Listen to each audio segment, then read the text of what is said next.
अस्सलाम वालेकुम प्यारे बच्चों, वेलकम टू माय चैनल नूर 360। तो बेटा आज हमारा first year chemistry chapter number 11 thermochemistry का लेक्चर नंबर 1 है, जिसमें हम इंट्रोडक्शन और कुछ टर्म्स एंड डेफिनेशन को सीखेंगे जो इस लेक्चर को और इस पूरे चैप्टर को हमें समझने में और याद करने में मदद देंगे।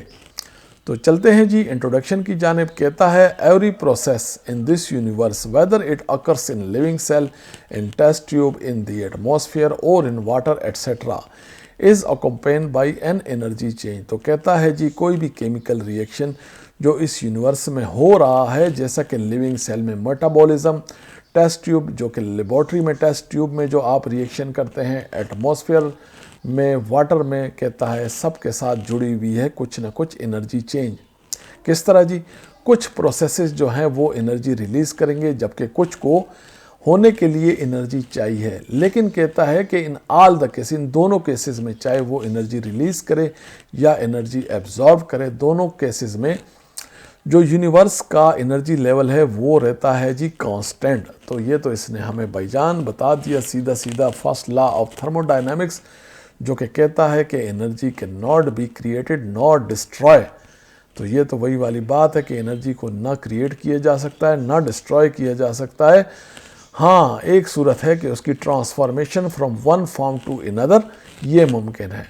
तो ये हो गया जी हमारा इंट्रोडक्शन। और यहाँ पर ये जो इसने लिखा है एवरी प्रोसेस, तो ये प्रोसेस केमिकल चेंज भी हो सकता है और फिज़िकल चेंज भी हो सकता है। तो थोड़ा सा इनको भी समझने की ज़रूरत है, क्योंकि ये फिज़िकल चेंज और केमिकल चेंज ये थर्मोकेमिस्ट्री और थर्मोडायनामिक्स दोनों की जो डेफिनेशन है उसमें इन्वॉल्व है। तो फिज़िकल चेंज क्या होता है जी? फिज़िकल चेंज सिर्फ ये है कि इसमें कोई नया मटेरियल नहीं बनता, सिर्फ एक स्टेट से दूसरे स्टेट में ट्रांजिशन है। जैसे कि अगर आप सॉलिड से लिक्विड बना लें, लिक्विड से गैस बना लें, कटिंग, बेंडिंग, डिज़ोल्विंग, फ्रीजिंग, इस तरह के जितने भी प्रोसेस है जिसमें आपको कोई नया मटेरियल ना बने बल्कि वही मटेरियल हो, सिर्फ उसकी स्टेट चेंज हो, तो उसे हम फिज़िकल चेंज। जबकि केमिकल चेंज वो है जिसमें दो या दो से ज़्यादा रिएक्टेंट मिल के आपको एक बिल्कुल सिरे से नया मटेरियल बना के देंगे जिसकी प्रॉपर्टीज़ पिछले मटेरियल से बिल्कुल मैच नहीं करेंगी। जैसे कि बर्निंग है, डाइजेशन है, रोटिंग, रस्टिंग, इस तरह के जितने भी केमिकल रिएक्शन हैं उन्हें हम केमिकल चेंज कहते हैं। अब पढ़ते हैं जी थर्मोकेमिस्ट्री की, नहीं जी पहले पढ़ेंगे जी हम लोग थर्मोडायनामिक्स की। तो the study of all type of energy change associated with physical and chemical change. तो जितने भी एनर्जी चेंज इन्वॉल्व है, चाहे वो फिजिकल हो या केमिकल रिएक्शन हो, तो उसे हम कहेंगे थर्मोडायनामिक्स। तो देखो थर्मोडायनामिक्स केमिस्ट्री की वो ब्रांच है जो कि फिजिकल चेंज और केमिकल चेंज दोनों में होने वाली एनर्जी चेंज को स्टडी करते हैं।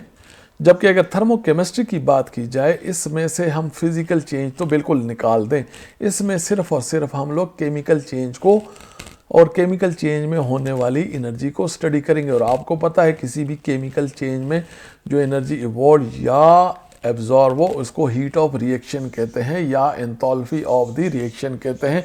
तो थर्मोकेमिस्ट्री में हम सिर्फ हीट ऑफ द रिएक्शन या अच्छा बेटा, एनर्जी इन केमिकल रिएक्शन मतलब एनर्जी की इन्वॉल्वमेंट किसी भी केमिकल रिएक्शन के साथ। The energy in the form of the heat is either evolve or absorb as a result of chemical reaction. तो ये तो आपका जी पक्का एक एमसीक्यू ये आ गया कि किसी भी केमिकल रिएक्शन में जो एनर्जी इवॉल्व या एब्जॉर्ब होती है तो वो किस फॉर्म में जी? हीट की फॉर्म में।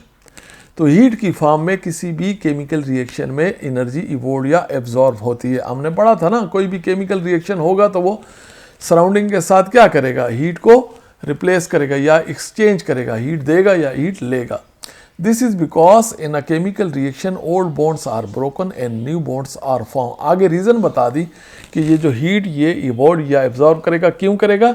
क्योंकि भाई पुराने बॉन्ड टूटेंगे और नए बनेंगे। जो पुराने बॉन्ड्स टूटेंगे आपको पता है वो रिएक्टेंट के हैं, और जो नए बॉन्ड्स बनने हैं वो प्रोडक्ट के हैं। अब आपको बताता चलूँ कि रिएक्टेंट के बॉन्ड तोड़ना जो है ना, ये एनर्जी कंज्यूमिंग है। इसमें तो आपने हीट इसको देनी है तभी इसके बॉन्ड टूटेंगे।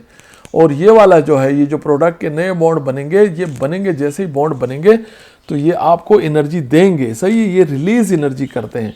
तो देखो अब तो बड़ा आसान हो गया, जब आपको पता चल गया कि जो प्रोडक्ट बनने का अमल है उसमें एनर्जी रिलीज़ होती है और जो रिएक्टेंट के बॉन्ड टूटने का अमल है उसमें एनर्जी एब्जॉर्ब होती है। देखो अगर ये वाला प्रोसेस कि जो आपने ब्रेकिंग करनी बॉन्ड वाला, अगर उसने ज़्यादा एनर्जी ले ली इससे, तो आपका जो है ना वो फिर एंडो हो जाएगा, आपको एनर्जी इसको देनी पड़ेगी। मतलब कि अगर जो बॉन्ड ब्रेकिंग वाला प्रोसेस है रिएक्टेंट का, अगर वो ज़्यादा एनर्जी कंज्यूम करे प्रोडक्ट के बॉन्ड बनने से, तो फिर आपका ये एंडो होगा। लेकिन अगर ये आपके बॉन्ड आसानी से टूट जाए और जो नया प्रोडक्ट बन रहा है वो ज़्यादा एनर्जी रिलीज़ कर दे, तो ये आपका एक्सो प्रोसेस होगा। यही बात ये आगे आपको बता रहा है कि when the energy release by bond forming is greater, जब बॉन्ड फार्मिंग की एनर्जी बड़ी हो, बॉन्ड फार्मिंग क्या, प्रोडक्ट के बॉन्ड फार्मिंग की एनर्जी बड़ी हो, energy consume by bond breaking, जो एनर्जी कंज्यूम हुई आपकी रिएक्टेंट में उससे ज़्यादा हो बॉन्ड फार्मिंग की एनर्जी, तब आपका क्या होगा जी, आपका एक्सो होगा। क्या होगा, तो ये आपको एनर्जी रिलीज करेगा, एक्सोथर्मिक होगा। जबकि वेयरएज एनर्जी एब्जॉर्ब होगी जब energy of the bond breaking greater होगी।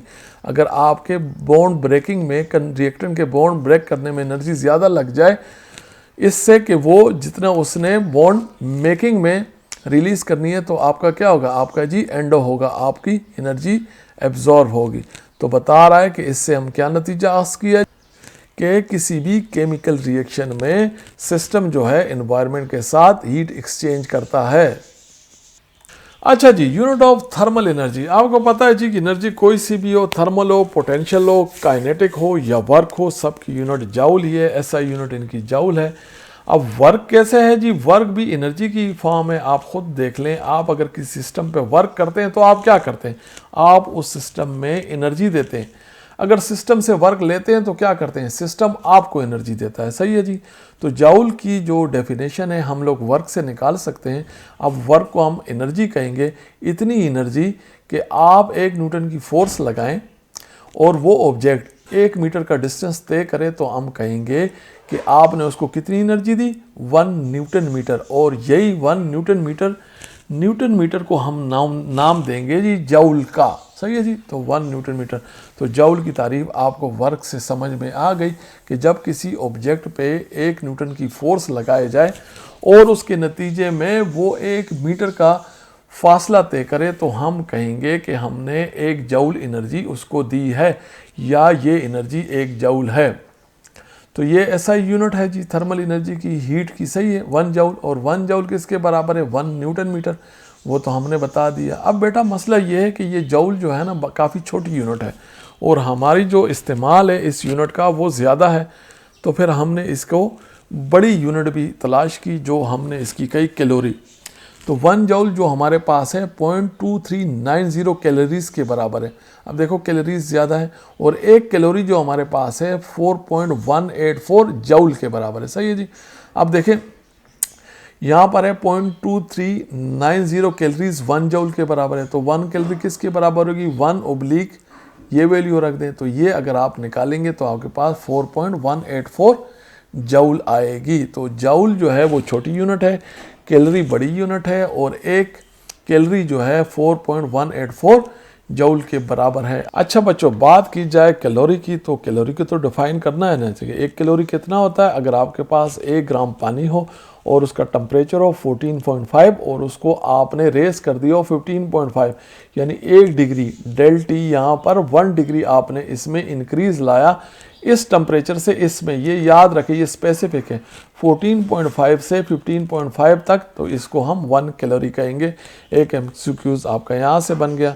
अब उसने वही वाली जो वहाँ बताया था, another common unit of the heat is calorie, वही ये तो कैलोरी हमारी ये कॉमन है, ज़्यादातर यही इस्तेमाल होती है, और 1 कैलोरी 4.184 जाउल के बराबर है। तो ये हमने इसकी जो इसने ये वैल्यू दी थी कि 0.2390, अगर आप ये भी याद कर लेंगे तो इससे आप खुद ब खुद निकाल सकते हैं। सही है जी। तो